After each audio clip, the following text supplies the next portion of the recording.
ജ്ഞാനം നിൻ്റെ ഹൃദയത്തിൽ നിറയുകയും അറിവ് ആത്മാവിനെ ആഹ്ലാദിപ്പിക്കുകയും ചെയ്യും. വിവേചനാശക്തി നിന്നെ കാത്തുകൊള്ളുകയും അറിവ് നിന്നെ സംരക്ഷിക്കുകയും ചെയ്യും. ദുർമാർഗത്തിൽ നിന്നും ദുർഭാഷികളിൽ നിന്നും അത് നിന്നെ മോചിപ്പിക്കും. മകനെ, എൻ്റെ വാക്കു കേൾക്കുകയും എൻ്റെ നിയമം കാത്തുസൂക്ഷിക്കുകയും ചെയ്യുക. നീ ജ്ഞാനത്തിനും ചെവി കൊടുക്കുകയും അറിവിൻ്റെ നേരെ നിൻ്റെ ഹൃദയം ചായ്ക്കുകയും ചെയ്യുക.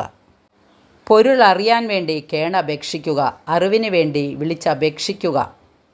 നീ അതിനെ വെള്ളി എന്ന പോലെ തേടുകയും നിഗൂഢ നിധി എന്ന പോലെ അന്വേഷിക്കുകയും ചെയ്യുക.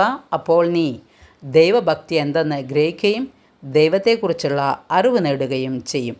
എന്തെന്നാൽ കർത്താവ് ജ്ഞാനം നൽകുന്നു, അവിടുത്തെ വചനത്തിൽ നിന്ന് അറിവും വിവേകവും പുറപ്പെടുവിക്കുന്നു. വചനം എല്ലാവർക്കും മനസ്സിലായി കാണുമെന്ന് വിശ്വസിക്കുന്നു. വചനമനുസരിച്ച് ജീവിക്കുക. സർവശക്തനായ ദൈവം നമ്മളെ അനുഗ്രഹിക്കട്ടെ. വചനം ഇഷ്ടപ്പെട്ടെങ്കിൽ ലൈക്ക് ചെയ്യണേ. Okay, thank you, by.